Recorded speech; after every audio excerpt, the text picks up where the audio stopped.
Boa noite a todos e a todas. Eu gostaria de começar, então, agradecendo as gentis palavras do Richard. Não sei se mereço tanto, mas muito obrigado. Agradecer também pelo convite. É uma honra fazer a aula inaugural da Faculdade de Educação da UF. Falo do coração, é uma alegria muito grande. Numa casa com colegas tão competentes, ser chamado é uma honra. Eu poderia dizer que eu e Richard nós combinamos, mas não combinamos.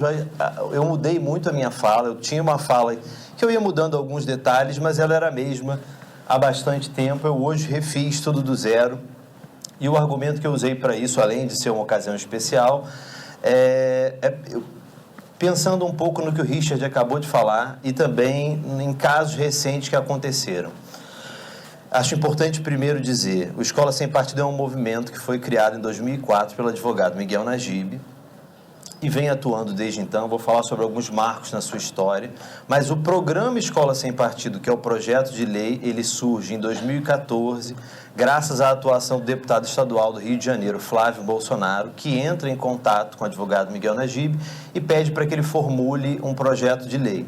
Então, o primeiro, e ele sugere que o nome seja Programa Escola Sem Partido. Então, o primeiro apareceu no Rio de Janeiro, no estado do Rio de Janeiro, em maio de 2014. Algumas semanas depois aparece o segundo programa, o projeto que se chama Programa Escola Sem Partido, no município do Rio, apresentado pelo vereador Carlos Bolsonaro. Mas a questão é que não para no Rio. Quem escreveu efetivamente o projeto, o advogado Miguel Najib, pega esse projeto, transforma num anteprojeto de lei municipal e anteprojeto de lei estadual e compartilha isso no site do movimento. A partir daí, algo que muitos têm chamado de uma onda conservadora, a onda espalha esse projeto pelo Brasil. Então, atualmente, nós temos 2 projetos nacionais, um na Câmara dos Deputados, o PL 867 de 2015, e uma no Senado, há 2 meses atrás foi apresentado pelo Magno Malta, que é o projeto 193 de 2016. Além disso, o programa Escola Sem Partido já foi apresentado como projeto de lei em 10 estados e no Distrito Federal, tendo sido aprovado no estado de Alagoas, lá já é lei, com o nome de Escola Livre. Além de inúmeros municípios, aí o controle é muito mais difícil. Agora, para começar a discutir o Escola Sem Partido, então quando eu falo tanto o programa quanto o movimento, eu preciso dizer que a minha formação é em História, então quando eu vou ler um documento, quando eu vou ler um projeto de lei, eu tenho que contextualizar quem escreveu, em que momento escreveu. Então eu insisto muito que a gente, para entender o projeto, entenda a atuação do movimento. O Miguel Najib não gosta muito quando eu faço isso, mas eu sou um pouco desobediente, então eu vou insistir nessa estratégia. Mas hoje eu não vou enfocar tanto os projetos de lei. Eu quero discutir com vocês, bem na linha do que o Richard acabou de dizer, eu quero pensar o Escola Sem Partido como um discurso que vem sendo compartilhado desde 2004, quando ele foi criado, essa configuração específica, e um discurso que, na verdade, se apresenta como uma chave de leitura para entender o fenômeno educacional. Uma chave de leitura, como o Richard já falou, que para nós, educadores, professores, pesquisadores do campo da educação, é uma chave absurda. Ao escutar as ideias, elas chocam, então a nossa reação normalmente é rir. Então você escuta e fala, não, isso não é verdade, né? Isso é possível. E também não acreditar na ameaça disso por ser algo que para nós é muito obviamente inconstitucional. Mas algo que ficou claro para mim ao longo desse ano discutindo esse projeto é que não se trata só da constitucionalidade ou da discussão legal. Acho que talvez o mais importante de tudo seja uma disputa pela opinião pública, o debate no espaço público e como essas ideias estão circulando. E é nesse aspecto que eu quero pegar. Eu quero, na verdade, desconstruir com vocês o discurso do Escola Sem Partido. Quais são os seus principais elementos? Para isso, eu começo afirmando que esse discurso ele se apresenta como uma nova configuração, ou seja, o Escola Sem Partido monta um discurso que é coerente dentro da sua lógica, em alguns pontos, mas é uma configuração nova que junta elementos antigos e novos elementos. Então, eu vou fazer um pouco, desconstruir esse discurso. Eu vou argumentar com vocês que ele tem 4 chaves principais, 4 elementos principais. Primeiro, uma concepção de escolarização. Segundo, uma desqualificação do professor. Terceiro, estratégias discursivas fascistas. E aí quem fala isso não sou eu, um historiador do fascismo, eu vou mostrar para vocês. E por último, a defesa do poder total dos pais sobre os seus filhos. Isso tem um impacto direto na educação. Esse discurso, ele não foi devidamente enfrentado, ao meu ver, desde o momento que ele surgiu, em 2004, justamente por tudo isso que a gente estava dizendo. Era um discurso que para nós é muito absurdo, tange o ridículo, é inconstitucional, mas também porque ele se espalhou com muita força dentro das redes sociais.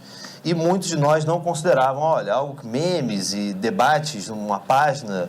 Então a gente não enfrentou esse discurso, ele cresceu muito e ele também se baseia muito nessa ideia da polarização que é característica das redes sociais. Mas eu não vou, então... Vamos falar, então, sobre esses elementos. Vou pautar a minha fala agora nesses 4 elementos, pensando esse discurso de uma maneira mais ampla, mas contextualizando um pouco nos projetos de lei. Antes de falar, então, sobre esses 4 elementos, eu vou retomar algo que eu já venho discutindo. Para pensar essa chave de leitura do fenômeno educacional, tem uma porta de entrada que eu acho muito interessante, que são algumas imagens. Eu acho, então, que essa chave de leitura do fenômeno educacional está sintetizada em um padrão iconográfico presente em alguns memes, algumas imagens compartilhadas, todas que eu vou mostrar pelo próprio movimento Escola Sem Partido. Eu trouxe 3 que eu venho trabalhando e que muitos aqui já viram, com certeza. Então, a primeira delas, uma professora corta os pensamentos e os sonhos dos alunos. Na segunda, a professora vomita lixo dentro da cabeça de um aluno, dizendo que religião é para pessoas estúpidas, tudo que você precisa de sexo, sexo, sexo. E uma terceira, na qual um professor enfia goela abaixo cartilhas na goela dos alunos. Então, essas imagens todas foram compartilhadas pela Escola Sem Partido. Como eu analiso essas imagens? Então, primeiro, analisando os elementos separadamente. O professor, como ele aparece?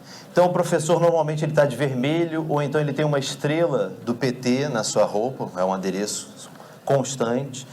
No caso das 2 professoras mulheres, ou aqui o Richard até já falou uma vez, a figura do meio ela é um pouco andrógena. Elas estão de óculos, o que desumaniza um pouco a sua figura. E, no caso do professor, ele tem uma barba. Então, esse é um primeiro elemento. Esses professores, então, eles todos têm o mesmo símbolo, né? Ou a cor vermelha, ou então a estrela do PT. No caso da primeira professora, então, ela está com uma tesoura. No da segunda, ela está vomitando lixo dentro da cabeça do aluno. E no terceiro, ele tem uma bolsa com cartilhas. Essas cartilhas têm as cores do arco-íris. E ele coloca goela abaixo do aluno. Então, o professor sempre aparecendo como alguém que manipula, alguém que se aproveita do aluno. Os alunos, todos também seguem o mesmo padrão. Então, eles aparecem como crianças pequeninas que não têm capacidade de reagir. Então, no primeiro caso, ele está com o olho ali como se estivesse hipnotizado, perplexo, não sei bem qual termo, talvez hipnotizado, ele não tem reação.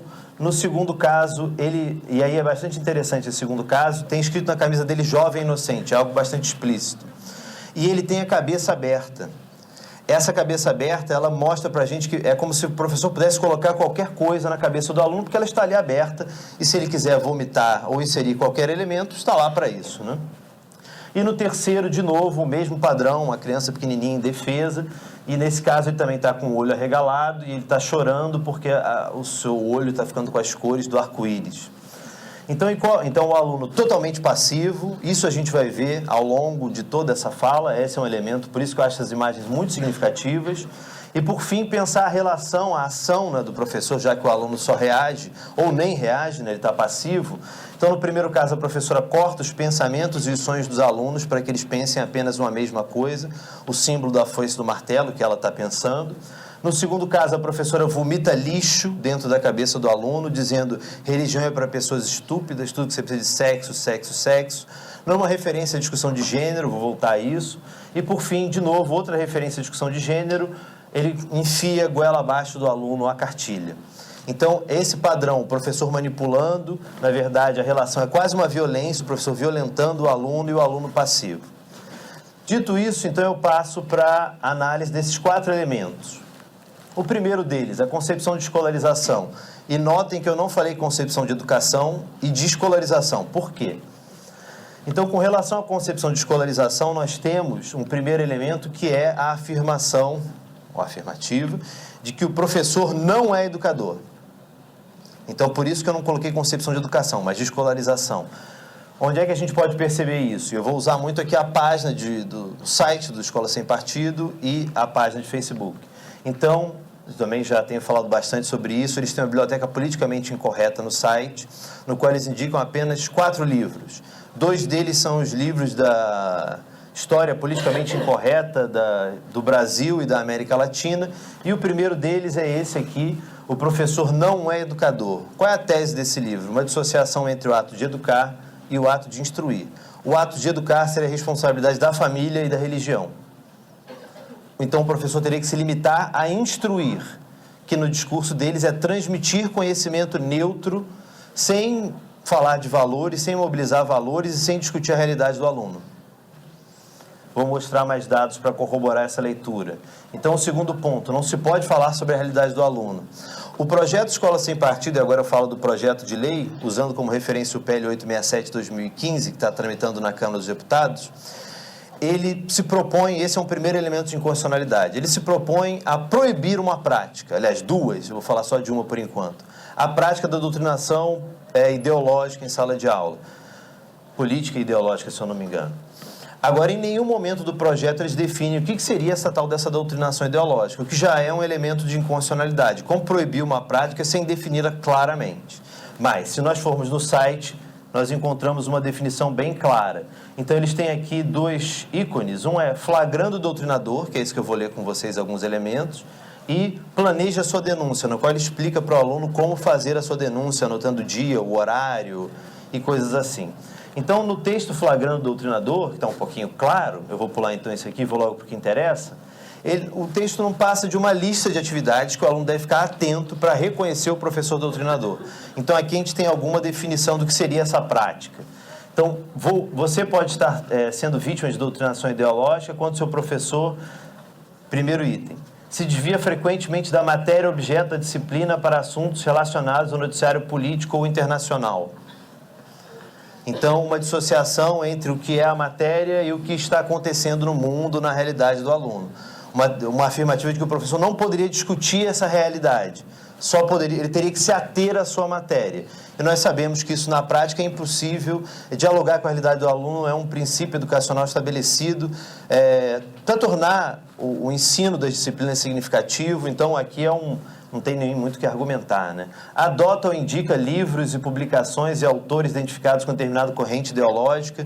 Eu sempre faço a mesma brincadeira. Eu queria que alguém me citasse um livro que não é identificado com uma corrente ideológica. Mas eles operam com outra dissociação questionável entre ideologia e neutralidade. Terceiro, você impõe a leitura de textos, mostra apenas um dos lados. Então, o professor, de novo, como manipulador. E se essa é a definição, eu tenho dito isso e insisto aqui novamente, nós temos que problematizar o discurso deles. Então, quando a gente escuta doutrinação ideológica, eu já vi professores falando em audiências, eu doutrino sim. Não, eu doutrino não, eu educo. Então, o que está sendo chamado de doutrinação? A gente tem que problematizar isso e outros termos, como marxismo cultural, ideologia de gênero. Então, quem quiser conferir a lista inteira e tiver com estômago, é só ir no site da Escola Sem Partido. E, por último, não pode viabilizar valores. E, para isso, então, eu vou mostrar um vídeo para vocês. Ela argumenta em termos de conveniência e eu argumento em termos de legalidade. O Estado brasileiro, como ela bem lembrou, a legalidade já também é pressionada pela mudança nos costumes. Sim, então mude-se a lei. É necessário mudar a lei, então. E esta lei, de acordo com a orientação do Supremo Tribunal Federal, está acima da lei ordinária. Ela só está abaixo da Constituição Federal, a Convenção Americana sobre Direitos Humanos. Ela falou da laicidade do Estado. Um Estado que é laico deve ser neutro em relação a todas as religiões. Correto? O conceito de gênero não é religioso. Acontece que as religiões têm a sua moralidade. A religião cristã, por exemplo, tem os 10 mandamentos, que é um código moral do cristianismo, certo? Se um Estado que é laico, puder usar o seu sistema de ensino para promover uma determinada moralidade, ele poderá destruir uma religião. Basta que ele promova conceitos de moralidade que se choquem com aquela religião. Ou seja, a laicidade do Estado impõe ao Estado que fique longe das questões de moralidade. Entendeu? Isso é fundamental. Mas a questão de moralidade ela é muito ampla. A gente está falando de moralidade, digamos, sexual, por exemplo. Nós estamos falando de moralidade sexual, por exemplo. Porque uma escola tem que ensinar uma criança a não roubar, a não colar, a conduta deveira, conservar os materiais. Tudo isso é moralidade. Que uma escola deve transmitir aos seus alunos são os valores, posso concluir? São os valores ligados ao conhecimento. Esses são os valores principais, os fundamentais que a escola não pode colar, não pode desrespeitar o professor, é preciso tratar com respeito os colegas. Estes são os valores indispensáveis à transmissão do conhecimento, ao cumprimento da missão essencial da escola, que é formar o indivíduo e formar aquele profissional que mais tarde vai exercer. Eu quero... Então, ele começa afirmando que o professor não pode falar de nenhum valor em sala de aula, e pressionado pelos outros debatedores, ele afirma que, não, então, só os valores necessários à transmissão do conhecimento. Então, aqui eu vejo, pensando sobre essa concepção de escolarização, algo muito próximo de um neotecnicismo, né? O professor, ele aplica, ele transmite conhecimentos, ele não discute valores, ele não pode falar sobre a realidade do aluno. Então, essa é a concepção de escolarização. Vou voltar à questão dos valores daqui a pouquinho. Então, muito próximo dessa concepção de escolarização, a gente tem uma desqualificação do professor, que é o segundo elemento que eu queria destacar.